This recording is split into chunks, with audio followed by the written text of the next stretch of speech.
الحمدللہ وحدہ والصلاة والسلام علی من لا نبی بعدہ اما بعد فاعوذ باللہ من الشیطان الرجیم بسم اللہ الرحمن الرحیم ولولا ان كتب الله عليهم الجلاء لعذبهم في الدنيا ولهم في الآخرة عذاب النار ذلك بأنهم شاقوا الله ورسوله ومن يشاق الله فإن الله شديد العقاب ما قطعتم من لينة أو تركتموها قائمة على أصولها فبإذن الله وليخزي الفاسقين. اور اگر اللہ نے ان کے لیے جلا بدنی نہ لکھتی ہوتی تو اس دنیا ہی میں انہیں عذاب دیتا اور ان کے لیے آخرت میں آگ کا عذاب ہے. یہ اس لیے ہے کہ وہ اللہ اور اس کے رسول کے ساتھ دشمنی کرنے لگے اور جو اللہ سے دشمنی رکھے تو بے شک اللہ کا عذاب سخت ہے. آج ہماری سورہ الحشر کی آیت مبارکہ نمبر 4 تک کی تلاوت اور ترجمہ کا شرف نصیب ہوا. سمع گفتگو چل رہی ہے قبیلہ بنو نذیر کی. کل تفصیلا گزشتہ آیت کا شان نزول آپ نے سماعت کیا. یہاں اللہ تعالیٰ نے ارشاد فرمایا کہ اے پیارے حبیب صلی اللہ علیہ وآلہ وسلم ہم نے ان پر دنیا میں ایک جلا بدری کا عذاب مسلط کر دیا اور اگر ہم ان پہ یہ مسلط نہ کرتے تو لعذبهم فی الدنیا ہم دنیا میں انہیں عذاب دیتے. اب یہ ایک بڑا اہم سوال ہے کہ دنیا میں عذاب کیا ہے؟ تو اس کا جواب یہ ہے کہ جیسے بنو نذیر کے ساتھ ان کا جو دوسرا قبیلہ تھا جنہیں بنو قریظہ کہتے ہیں, بنو قریظہ کو دنیا میں عذاب کیا ہوا کہ انہیں دنیا میں مقابلے میں مسلمانوں نے قتل کر دیا. وہ قتل ہو گئے تو اللہ تعالیٰ نے ان کا وہ معاملہ دہرایا ان کی طرف اور فرمایا کہ اے بنو نذیر اللہ کے رسول صلی اللہ علیہ وسلم نے تمہیں ایک موقع دیا ہے کہ تم یہاں سے جلا وطن ہو جاؤ, تم یہاں سے نکل جاؤ اور یہ والا جو علاقہ ہے یہ چھوڑ دو, کیونکہ تمہارا اور ہمارا معاہدہ یہ ہوا تھا کہ تم مسلمانوں کے خلاف نہ اپنی سرزمین استعمال ہونے دو گے, یہ والا جو علاقہ تمہارے پاس ہے, اور نہ کبھی کسی غزوہ یا جہاد کے اندر جو ہے تم کافروں کا ساتھ ہوگے. ہوا یہ تھا کہ غزوہ احد جو مسلمانوں اور کافروں کے درمیان بہت بڑا غزوہ ہے, غزوہ احد کے دوران یہ قبیلہ ہے بنو نذیر کے جو لوگ ہیں وہ کافروں کے ساتھ مل گئے اور کچھ ریکی کے لیے انہوں نے اپنی جگہ بھی ان کو دے دی. تو ظاہر ہے مسلمان جو ہیں ان میں بھی کچھ ایسے لوگ تھے جو جنگی اصولوں کے تحت وہ ریکی میں موجود تھے وہاں, اور ان کو کچھ لوگ مل گئے جو مکہ کے کافر ان کے پاس پناہ گزین تھے. تو یہ خبر سرکار تک پہنچائی گئی تو آپ صلی اللہ علیہ وسلم نے فرمایا کہ انہوں نے معاہدے کو خود توڑا ہے. ہم چاہتے تھے کہ یہ دونوں قبیلے جو ہیں یہ بنو قریظہ اور بنو نذیر یہاں رہیں, ہم انہیں کچھ نہیں کہتے, ہمارا معاہدہ ہوا ہے, کمٹمنٹ ہوئی ہے اور ہم نے انہیں اپنی ریاست میں بطور مائنورٹیز کے اقلیت کے ہم نے یہاں جگہ دی. تو یہ لہذا یہ اپنے آرام سے رہیں اور مسلمانوں کے خلاف نہ چلیں تو ان کو مکمل تحفظ ہم دیں گے. اب اس سے یہ بات ذہن میں رکھیے کہ سرکار دو عالم نور مجسم صلی اللہ علیہ وآلہ وسلم کی ذات پاک اور آپ کی شخصیت وہ عظیم شخصیت ہے کہ جنہوں نے اپنی 23 سالہ زندگی میں جو اعلان نبوت کے بعد کی ہے, اس 23 سالہ مختصر زندگی میں آپ نے دنیا کا کوئی پہلو نہیں چھوڑا. سبحان اللہ. چاہے وہ معاملات ریاست ہے, اب یہ دیکھیں یہ دنیا میں ریاست جتنی ریاستیں ہیں آج, چاہے وہ ڈیموکریٹک ہیں یا کسی اور سسٹم کے تحت چل رہی ہیں, وہ آج یہ کہتی ہے کہ جناب آپ کے ملک میں جو مائنورٹیز ہیں ان کے تحفظ, ان کا تحفظ ہر جگہ پر دنیا میں یہ آواز اٹھائی جا رہی ہے. لیکن قربان جائیں میرے اور آپ کے پیارے آقا حضرت سیدنا محمد رسول اللہ صلی اللہ علیہ وسلم نے 1500 سال پہلے سب سے پہلے مائنورٹیز کے رائٹس پہ آپ نے کتنا عمل کیا. شرط یہ ہے کہ مسلمان اپنے نبی کی سیرت کو نہیں پڑھتا. جو سب سے بڑی نالائکی اور ناکامی ہے مسلمان کی وہ یہ ہے کہ مسلمان اپنے نبی کی سیرت کو پڑھتا ہی نہیں ہے. اس کے پاس جناب ہر چیز کے لیے وقت ہے، صرف سیرت رسول کے لیے وقت نہیں. کاش ہم اگر سیرت رسول صلی اللہ علیہ وآلہ وسلم کو پڑھ لیں اور اس کا مطالعہ کر لیں اور ہم دیکھ لیں تو یقین کریں اس دنیا کے اندر سب سے اچھی قوم وہ صرف ایک ہی ہو، وہ مسلمان. ہمارا لیڈر اتنا باکمال، دنیا میں کوئی ایسا لیڈر نہیں ہے جس کو ہر لحاظ سے پرفیکٹ کہا جا سکے. کوئی ایسا لیڈر نہیں دنیا میں، کائنات میں کوئی ایسا لیڈر نہیں ہے جسے ہر لحاظ سے مکمل اور پرفیکٹ کہا جائے سوائے حضرت محمد صلی اللہ علیہ وآلہ وسلم کے. وہ آپ واحد شخصیت ہیں جنہیں کائنات میں سب سے زیادہ پرفیکٹ اور ہر لحاظ سے مکمل کہا جائے. آپ نے اپنی زندگی میں اپنی حیات طیبہ میں کوئی ایک ایسا پہلو نہیں چھوڑا. اب یہ دیکھیں یہ لوگ ان کو آپ نے پورا موقع دیا. یہ جیوس تھے، یہودی تھے، اسلام کے خلاف تھے، بلکہ اسلام کے سب سے مخالف زیادہ جو ہیں وہ یہودی تھے تب بھی اور آج بھی. سب سے زیادہ اسلام کے مخالف یہ لوگ ہیں یہودی. عیسائی نے اسلام کا اتنا نقصان نہیں کیا جتنا یہودی نے کیا ہے، کر رہا ہے اس وقت.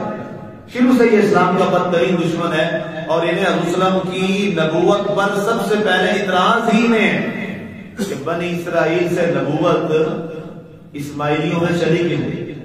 حضرت اسماعیل علیہ السلام کے پاس یہ نبوت اور ان کی اولاد سے حضور صلی اللہ علیہ وسلم ہوئے کہ وہ کہتے ہیں کہ جب سارے نبی حضرت اسحاق علیہ السلام سے تو یہ نبی ان سے کیا.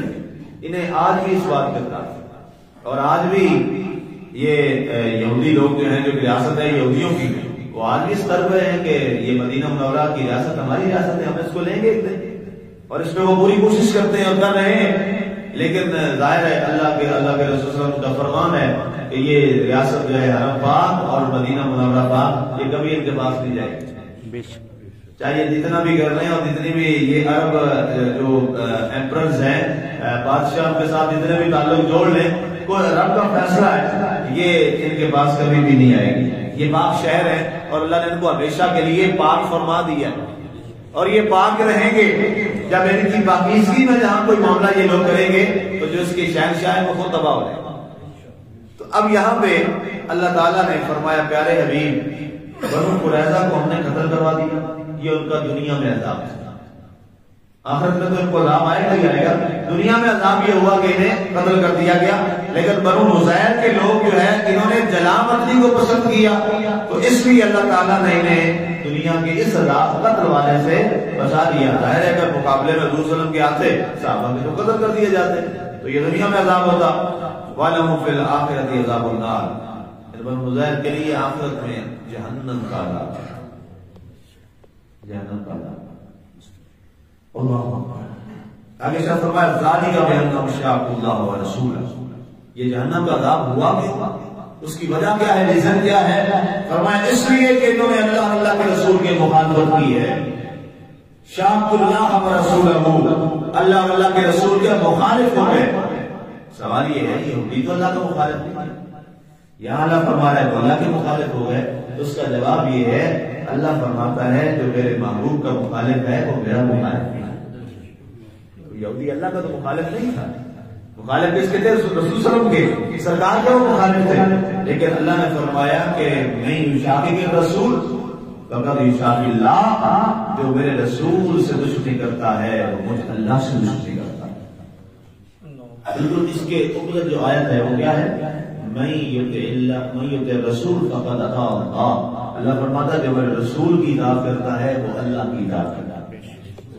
جو رسول کی اطاعت کرے وہ اللہ کی اطاعت کرتا ہے، اور اس کے برعکس جو رسول کی مخالفت کرے وہ اللہ کی مخالفت کرتا ہے.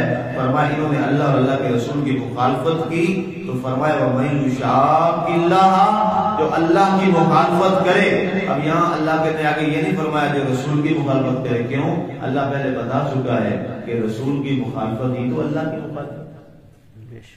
اب یہاں مفسرین نے ایک بات دیکھی، یہ تو کافروں کے لیے اللہ نے عذاب کا ذکر کر دیا. اگر کوئی مسلمان کلمہ گو ہے اور وہ اللہ اور اللہ کے رسول کی مخالفت کرتا ہے تو تو اس کا انجام کیا ہے؟ اس کے لیے بھی آگ ہے، اس کے لیے بھی آگ ہے قیامت والے دن۔ اس لیے اب اللہ کے رسول کی مخالفت کیا ہے؟ صرف لڑائی تو نہیں ہے اللہ کے رسول کی مخالفت، کچھ اور چیز بھی ہے۔ وہ کیا ہے؟ مانی مخالفت کیا ہے؟ مانی مخالفت سے مراد یہ ہے کہ سرکار کا رخ انور اور آپ کا عمل کوئی اور ہو، امتی کا عمل کوئی اور ہو۔ یہ پریکٹیکلی مخالفت ہے، یہ پریکٹیکل اپوزیشن ہے۔ اس کو بھی اللہ کے رسول نے اور اللہ نے سخت عذاب کا مورد ٹھہرایا ہے۔ آج ہم نے یہ دیکھنا ہے کہ کیا ہمارا کوئی عمل ایسا تو نہیں ہے کہ جس عمل کی وجہ سے حضور ہم سے چہرہ اپنا رخ انور بول رہے، یا کوئی ہمارا ایسا کردار تو نہیں ہے کہ حضور کا کردار کوئی اور تھا اور ہمارا کردار کچھ اور ہے، یا سرکار کا عمل کچھ اور تھا ہمارا عمل کچھ اور ہے۔ تو یہ کس میں آئے گا؟ یہ بھی رسول اللہ کی مخالفت میں آئے گا۔ اور اگر مسلمان اس بات کو سمجھ لے کہ رسول اللہ صلی اللہ علیہ وسلم کی مخالفت اللہ کی مخالفت، اللہ کی مخالفت جہنم کا ذریعہ اور سبب ہے، تو وہ ایک ایک قدم، ایک ایک لفظ کو پھونک پھونک کے ادا کرے گا۔ اس لیے میں نے عرض کیا کہ سیرت رسول صلی اللہ علیہ وسلم کو مطالعہ اپنی عادت بنا لیں، اور سرکار کی سب سے پیاری سیرت کا مطالعہ کیا ہے؟ وہ قرآن پاک ہے۔ قرآن پاک سے پڑھ کے اللہ کے نبی کی سیرت کوئی اور نہ لکھ سکا ہے، نہ قیامت تک لکھے گا، نہ کوئی بیان کر سکا ہے، نہ کوئی بیان کرے گا۔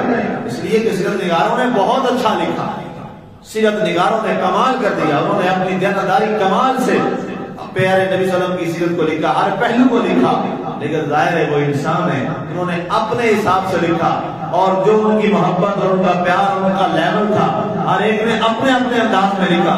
دنیا میں سیرت کی پہلی کتاب ابن ہشام بھائی کمال کتاب ہے، عربی زبان میں کمال کتاب، سیرت کی عظیم ترین کتاب ہے، لیکن وہ ایک انسان نے لکھی ہے، اور یہ وہ کتاب ہے جو میرے رب نے لکھی ہے۔ سبحان اللہ۔